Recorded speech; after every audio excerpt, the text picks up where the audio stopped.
Hi, this is Lilian. We are back for a new video about the Tower of God lore, and today we are going to talk about the princesses of Jahad.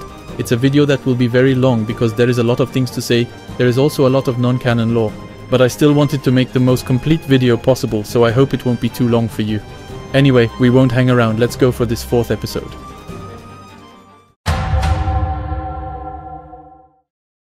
Today, the princesses of Jahad are officially a group of elite women chosen to serve Jahad after receiving his power by being injected with some of his blood. They are considered as the ultimate beings of the tower, and that's why many candidates would like to become one of them, but it usually takes several hundred years for a new one to emerge. While defending the authority of Jahad, they are revered by the inhabitants of the tower. They call King Jahad father, and they are considered as members of the Jahad family but are not his biological daughters. Most of them come from the 10 great families at the base, and many princesses belonging to normal families have been quietly murdered, because when a princess becomes a ranker, her family immediately becomes much more influential, and it is to keep the monopoly of power that many people seek to get rid of them. Jahad, surely because of the method used to transmit his power and blood to the princesses, has the ability to control them. The criteria for being a princess of Jahad are power, resourcefulness and appearance. But the most important thing is to be able to receive the power of Jahad. Receiving his power will boost their physical abilities to the point where they will be physically stronger than most of the members of the 10 great families, and when they are still regulars, they have greater physical abilities than many rankers. Once a ranker, princesses can receive one of the 13 months that we will talk about later and will be called a chosen princess, but her chances are very slim. They usually wear objects showing the three-eyed symbol of Jahad, such as Endorsi's hairpin or Yuri's tie. They are subject to a set of rules, including not having a relationship with a man, not to get married, not to have a child, not to help an enemy of Jahad's empire, and not to enter the floor of death. The first three rules are to prevent the blood of Jahad from spreading. Breaking any of these rules can result in a death sentence. Princesses who have received one of the 13 months are subject to other rules, including not giving or lending one of the 13 months to anyone, being able to wear more than one of the 13 months, and being able to refuse to own one of the 13 months. Fighting between princesses wearing one of the 13 months is allowed even if they kill each other. All princesses who become ranker are entitled to have a personal guide. The princesses descended from the 10 great families are very influential and powerful, since they will become the major force of their families, once ranker.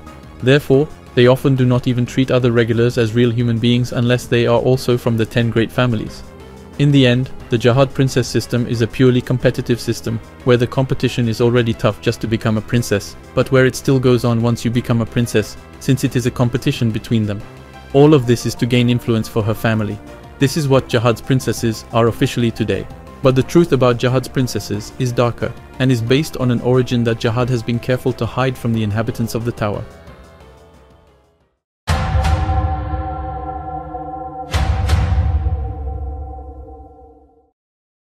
But first of all, before talking about the origins of the princesses of Jahad, I'm going to address a problem that I had already stated in the very first video of this series. The fallible narrator. What you have to understand is that the story of the origin of the princesses of Jahad is told by Garam Jahad in the Ark of the Floor of Death, who herself knew all this through Enne Jahad and Arlen Grace's pocket, knowing that both Arlen Grace and Enne Jahad were already completely crazy at that time. Therefore, there is no guarantee that what they said was true. Moreover, Garam admitted to Bam that she did not tell him everything, so there is still a lot we don't know. Therefore, you should take everything I say with a grain of salt, and keep in mind that many details may change as the story unfolds.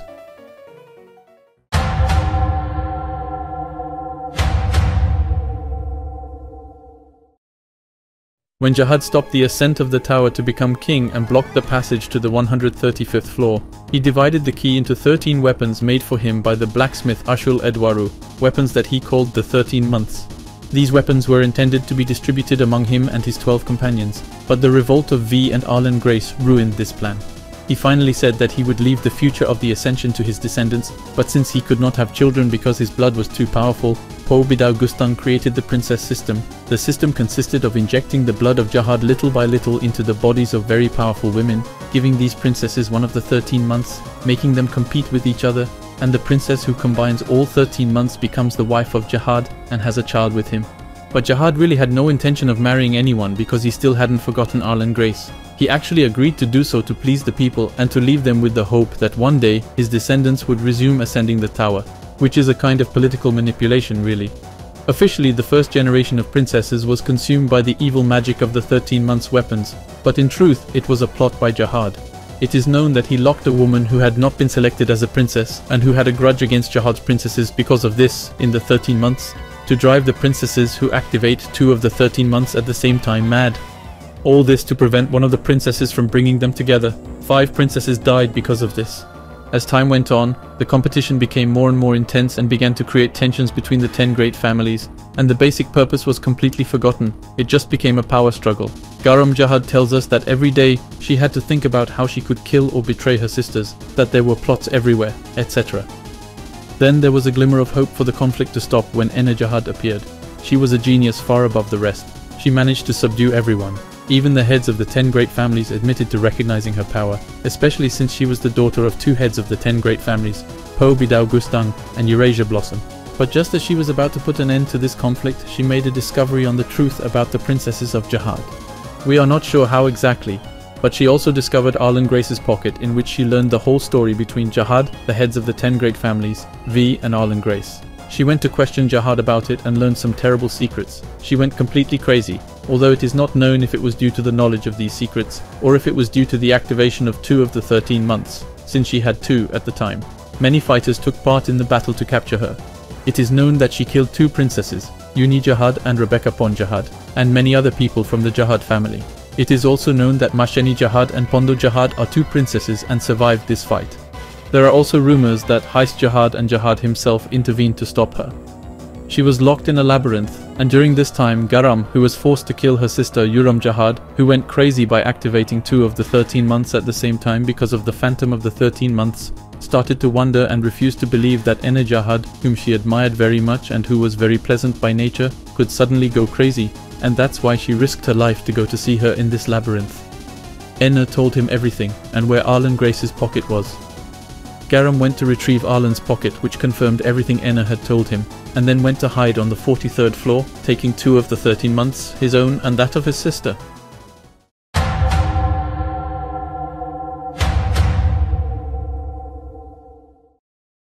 That's all we know about the history of the Jahad princess system, but since there are many shady areas and ambiguous points, I'll allow myself to make a more analytical part with a little bit of theory as well. But it's neither canon nor non-canon lore. It only reflects my point of view on the thing, which was built with many dialogues we did between fans, so yeah, take it with a grain of salt. First of all, we know that the disappearance of the first generation of princesses is a plot by Jahad, and we don't know which plot it is. From this, we can assume that the fact that they killed each other is false. The most likely theory is that the first generation of princesses was sealed in the 13 months. Also, the 13 months were basically common weapons, and would have become ignition weapons once the first generation princesses were sealed inside.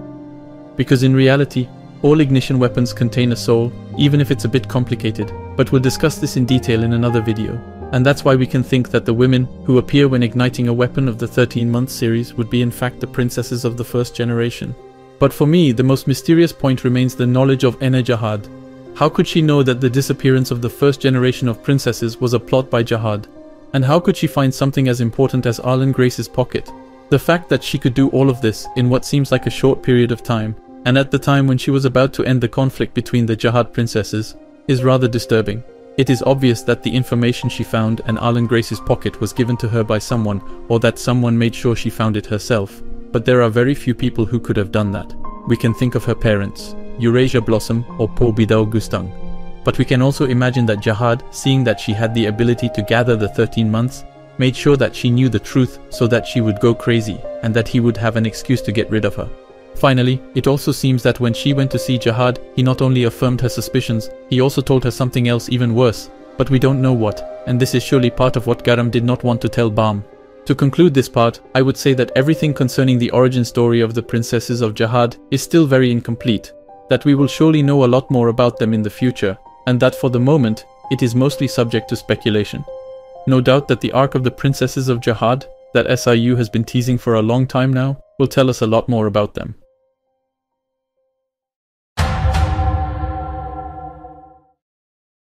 I wanted to make a point about the 13 months because these weapons are very related to the princesses of Jahad and will have a very important role in the story.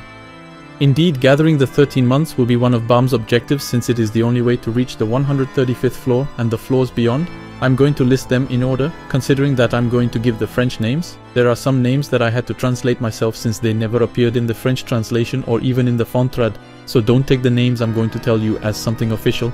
And anyway, I'm going to add the names in English to the editing. Anyway, let's start.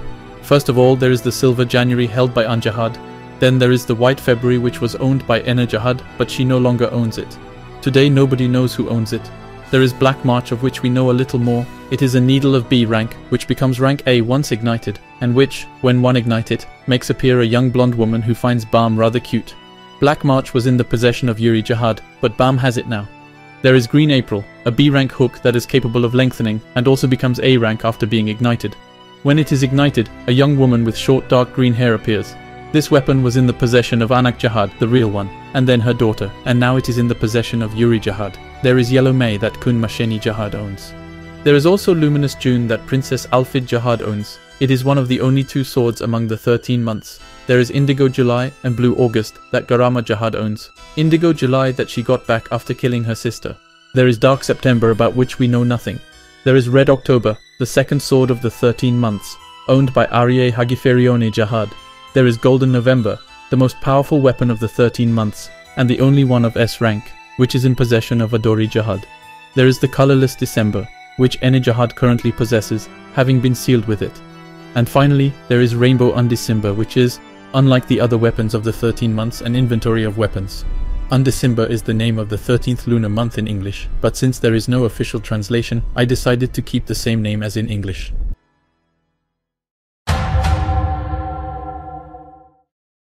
Finally, I wanted to tell you about each of the princesses of Jahad that we know, because there is a lot of non-canon lore, and the goal of these videos is also to spread as much as possible of the non-canon lore, since it is what people know the least, but also because there are many details and plots that we quickly forget. Note that the total number of princesses of Jahad is not known, and that the number of princesses currently known is 24. So we're going to start with a princess that we know very well, since we'll start with Endorsi Jahad. Since we know her well, I'll limit myself to what we tend to forget. Her biological parents disappeared after her birth. She was adopted by a couple in the central zone before becoming a princess. This couple was then killed by the snake charmer, the man who is in charge of finding talents for the next generation of princesses. She was then adopted into a branch of the 10 great families, where she was competing against other girls to become princess of Jahad. She would finally win, and presumably for that she had to kill all the other contestants, and then she became a princess. After that, she returned to the tower, and at that time she was about 300 years old and 1.67 meters tall. Endorsi is only a pseudonym, her real name is a secret, and Bam is one of the only people who know it. Her birthday is December 6th and she has a horn on her head. I mention this because it took me a long time to notice it. And she can't sing.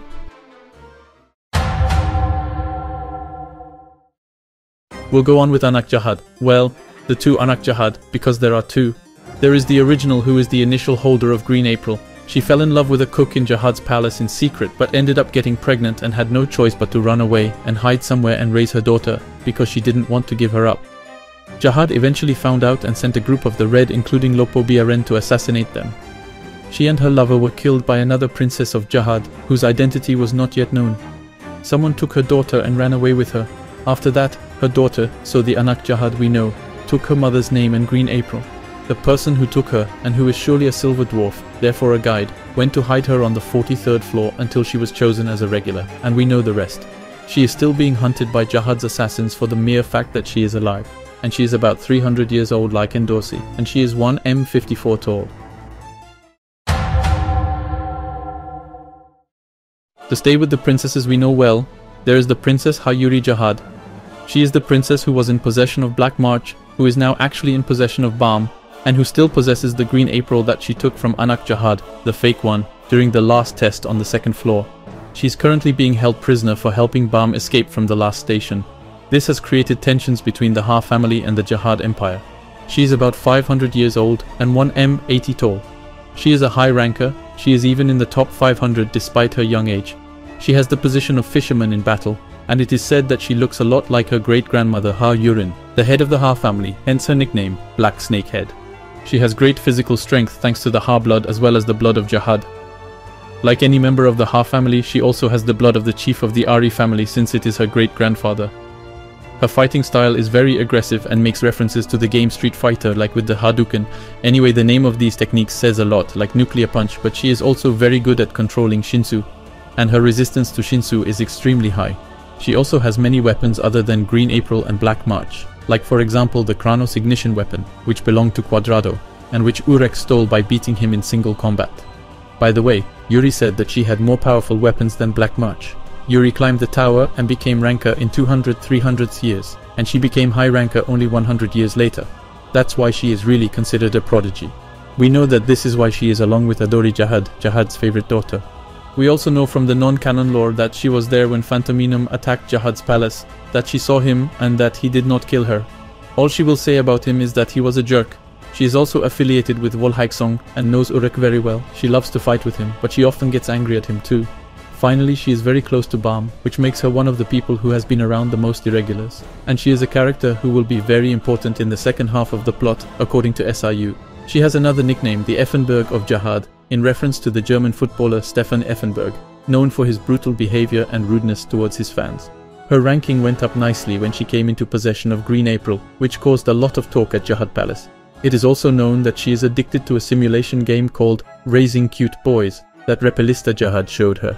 She continues to play it because one of the characters looks like Bam. She was present at the planting of Volhaiksong and is very close to this group but is not part of it. She likes to fight alone. Her great influence within her family and Jahad's empire, as well as the relationships she has with Jahad and Hayurin, has allowed her to do whatever she wants without having to worry about the consequences. But this is no longer the case since the Last Station arc.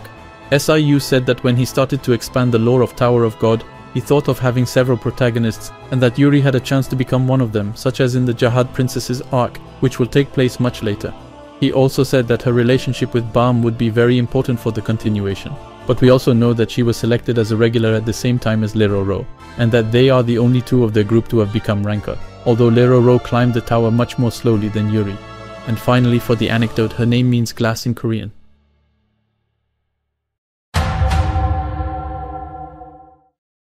Maschenny Jahad is a princess in the top 100 holder of the Yellow May. She is the daughter of Khun Edwan and Khun Maschenny, so she has the same name as her mother. But she is also Ran's older sister, and she is 1.84 m tall. She is quite haughty, very manipulative, and we know that her main motivation is to bring chaos in the tower. Shilial Jahad has already declared that she and her sister have allied with her in the Station Hunt name arc. And it is in this same arc that Maschenny proposed a bet with Yuri Jahad, which we don't know the ins and outs of, except that her Yellow May and Yuri's Green April are at stake.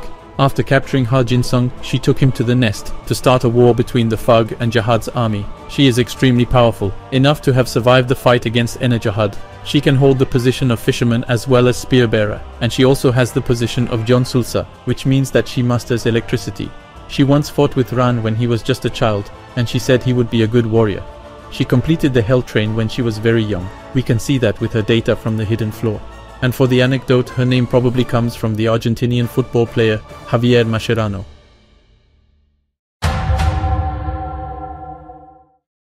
Since we were talking about it earlier, there are the twins Lopobia Shilial and Lilial Jahad. In some cases, these twin sisters are considered as one and the same person. It is, for example, the case when we talk about the top 3 regulars of D rank, since the twins are considered as the most powerful regulars of D rank in front of the 2 other members of the top 3, Sachi Faka and Kaiser, so Lopobia Elaine, although they are probably all C rank today. Lilial had contacted Endorsi and told her that if she stole Kaiser's name from the Hunt name station, the Lopobia family would leave Anak Jahad alone and kill Lopobia Ren. We could see that she was indeed very powerful when she faced Endorsi 1 versus 1. We also know that even though they are twins, her sister is older and Lilial tends to follow her. She's also a bit of a freak.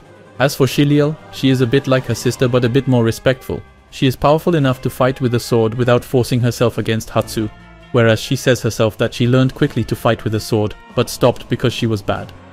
After that, since she is surely much older than Hatsu, who is only 29 years old now, so briefly does not have the same meaning for her. Finally, according to SIU, Shilial and Lilial hold the keys to one of the next 2 big arcs. That's why they are much more powerful than the others in the Station Hunt name.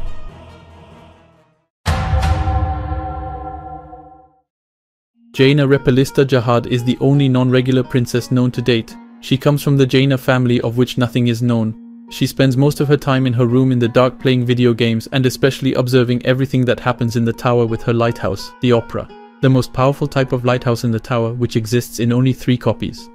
It allows you to observe everything that happens in the tower. Yuri went to see her in chapter 0 of season 2 to ask her to find Bam. Repellista asked her to get something for her in exchange.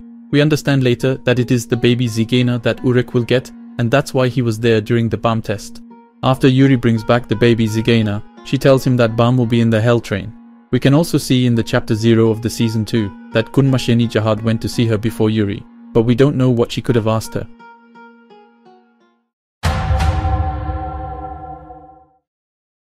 Garam Jahad is a princess with many nicknames, such as the Hermit of the Northern City, the Princess of the Deep-Colored Sea, or the Mako Shark.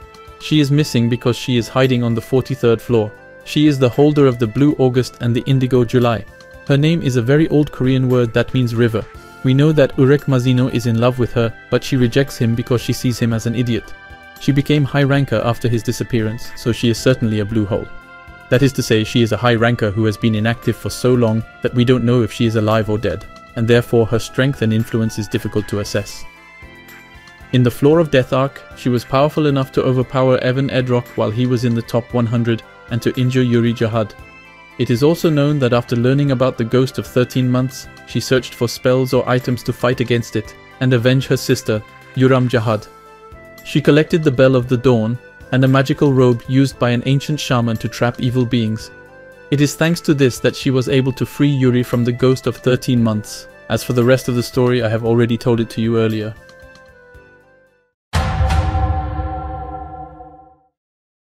Eurasia Enne Jahad is the daughter of Po Bidau Gustang and Eurasia Blossom. We've already talked about her quite a bit, so I'll try to be concise. She was sealed with her weapon from the 13-month series, the Colorless December, after she went crazy. She's ranked 7th in the RAO ranking list, tied with Adori Jahad, so with her, she's the highest ranked non-irregular. According to the non-canon lore, we know that she is known for her great beauty and her peaceful personality, that she was 482 years old when she was sealed, and that she is 1.74 m tall. She was extremely powerful, surpassing all the princesses to the point that all the leaders of the 10 great families recognized her power. She killed a princess of Jahad that we don't know yet before taking the White February from her. She was nicknamed the Great White Shark, and there are many debates about who would win in battle between her and Adori Jahad. It is the dream of many rankers to see them fight, and many readers too, including me. And finally, that she is in possession of legal documents that contain secrets about her parents, Po Bidau Gustang and Eurasia Blossom, and as for her whole history, I already told you about it earlier as for Garam.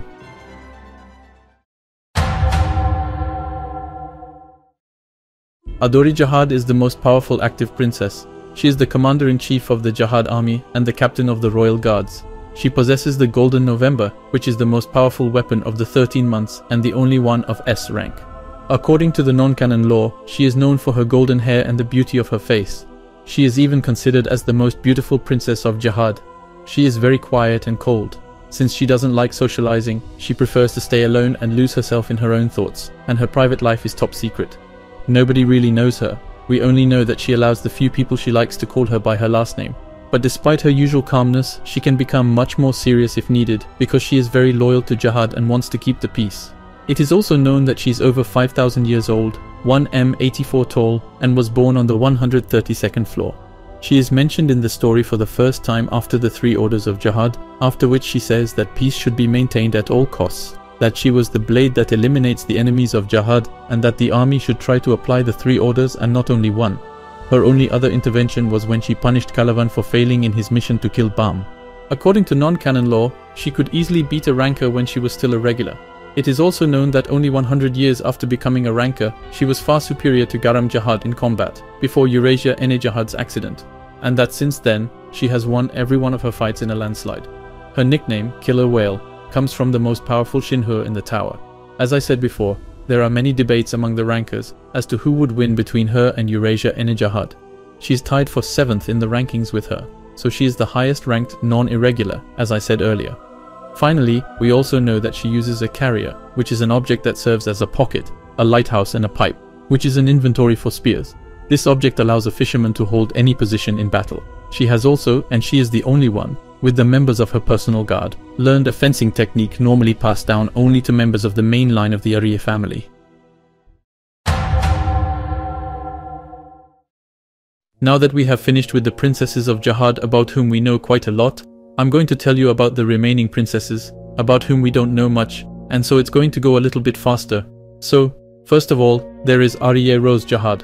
She is still a regular princess, and all we know about her is that she has a conflicting relationship with Hendo Lok Gladmary Jahad, who is also a regular princess of the Hendo Lok family, although she was probably adopted because of the nature of this family. Then we have Khun Maria Jahad, who is a princess of the Khun family who is directly descended from Khun Edwan, the head of the family, and who is most likely still regular. Khun Aguero Agnes made sure to make her the princess of Jahad instead of her own sister, which will lead to the fall of her own branch. There were also rumors about the true nature of Maria and Aguero's relationship, but SIU had said that their relationship would be explored in more detail later. In the Hunt Name Station arc, her name was mentioned by Shilial Jahad. Then there is Yulia Jahad, who is a rather special case because in fact, SIU mentions her in the flashback of Reflejo, in which we are told that she will soon be a princess, so that is to say that for the moment, officially she was a candidate to be a princess of Jahad, but we don't know if she actually became one. The only thing we know about her is that she is part of the 10 great families. The family in question is the one whose symbol looks like this. It is also the family that is probably in charge of the second floor before Evenkel killed the ruler and took his place. We can see this symbol on the second floor, and we know that she is part of this family because this symbol is present on the t-shirt of one of the people in the flashback, which we can see more easily if we go to see the English Fantrat because, contrary to the official English translation, it does not enlarge the bubbles.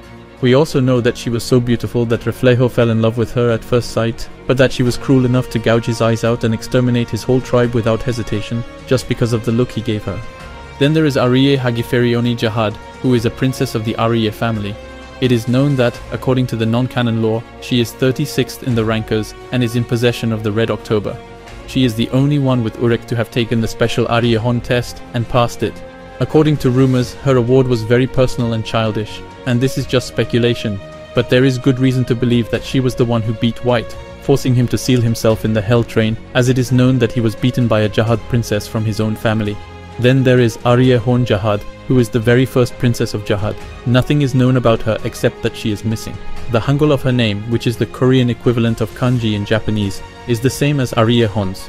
Then there is Haise Jahad, who is a princess of whom we know nothing, except that after she became ranker, they wanted to give her one of the 13 months, but she refused.